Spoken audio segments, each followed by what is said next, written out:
سعادة ورزق يا رب. بدأت بقى يومي النهارده بطريقة مختلفة شوية عن الروتين العادي. صحيت برضه بدري عشان ورايا حاجات كتيرة أوي.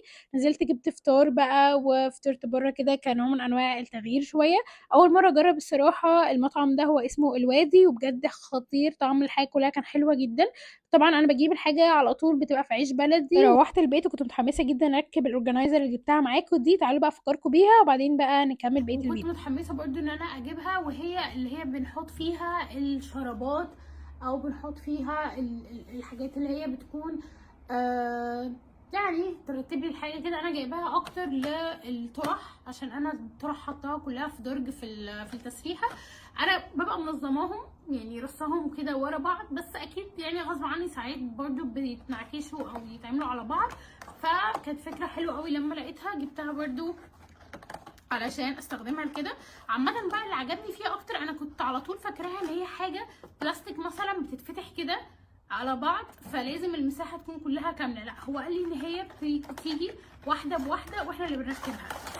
فدي انا اول مره اعرفها، يعني هي بتيجي كده كل واحده لوحدها، اوكي، واحنا بنركبهم مع بعض.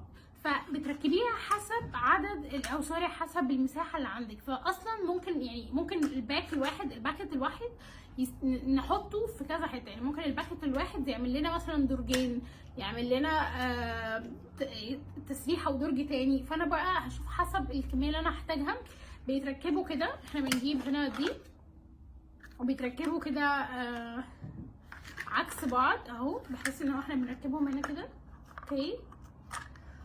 طبعا احنا هنركبهم بقى في مره ونص الحاجات دي كلها مع بعض.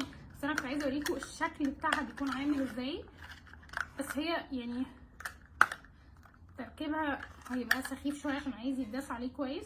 المهم ده بيكون شكلها في الاخر، اللي هي بتكون عامله كده، بتكون مفرغه كده. وبنركبهم بقى في الاخر كذا حاجه، كذا واحده جنب بعض، بحيث ان هي بتكون مفرغه تدينا كذا شكل، وفي كل شكل بنحط حاجه وبس. جربتها الصراحة في الطرح ده كده، كان شكل الدرج بتاعي في الأول أنا ببقى منظماه، بس يعني عادي جدا إن هو بيتلعبك كده شوية أو كده. لما أجي آخد طرح أو حاجة شلته الأول، نضفت كل حاجة وفضيته خالص، بدأت بقى أركب الأورجنايزر. هي أخدت بالظبط هنا نص الدرج بتاعي، بس كان بالنسبة لي كويسة برضو، وفضلت لي كمان مكان حلو قوي. هو ده كده شكلها. الصراحة كان شكلها مش زي ما أنا متوقعة قوي، بس هي عامة منظماهم شكلهم حلو قوي. وفضلت لي جزء من الجنب كمان باحط فيه حاجات تانية زي البندانات، زي ما رصيتها كده قدامكم. وحطيت بقى كام حاجة تانية كنت حطاها كده في جنب الدرج، وبجد حلوة جدا. هنظم معاكم كمان في مرة. بتاعة الميك اب بجد خطيرة.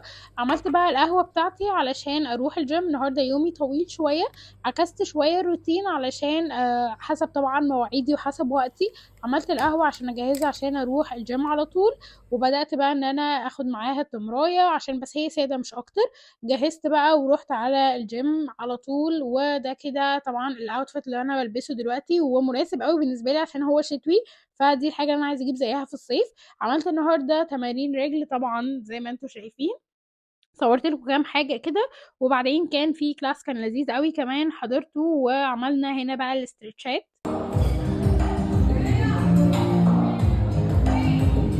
الاسترشاد دي من الحاجات المهمة جدا بعد التمرين، ما تنسوهاش.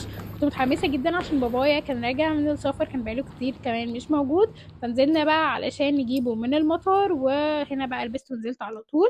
الصراحة لما بكون بستسهل بلبس اللبس اللي قدامي. بس قبل ما نروح بقى كان في كام مشوار كده، رحنا السوبر ماركت جبنا حاجات كده كنا محتاجينها. وبعدين لقيت هنا بقى الايس كريم ده اول مرة اجربه. انا بحب الزبادي توت جدا مؤخرا، وده كده كان طعمه. والصراحة بحاول على قد ما اقدر ان انا اجيب حاجات كلها مش يعني تبع المقاطعة. وهنا بقى رحنا على المطار على طول. والمشكلة ان احنا قعدنا مستنيين ساعة. فالوقفة في المطار بجد صعبة جدا ومستحيلة اصلا. قعدنا نلف شوية لحد ما رجع بالسلامة الحمد لله. وروحنا بقى على طول على البيت. كنت متحمسة الصراحة على الهدايا والحاجات اللي بيبقى جايبها لنا، فجبت لكم هنا حاجتين بالظبط من الحاجات اللي كان جايبها لي. الباقي يعني حاجات عادية مش محتاجة ان انا اوريها لكم. هنا بقى كان في المج ده، المفروض هو بيكون حافظ للمية الساقعة والسخنة.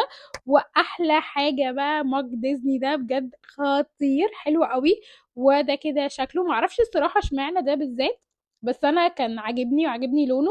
بس مشكلته ان هو كبير جدا من جوه، يعني واخد كوبايتين من الكوبايه العاديه، ولقيت عليه كمان العلامه بتاعت ديزني دي من الجنب. بس هو بجد حلو قوي وحاساها لذيذه، فاستنوني بقى اشرب فيه تقريبا الفتره اللي جايه على طول. بس كده اشوفكم بقى في فلوج بكره.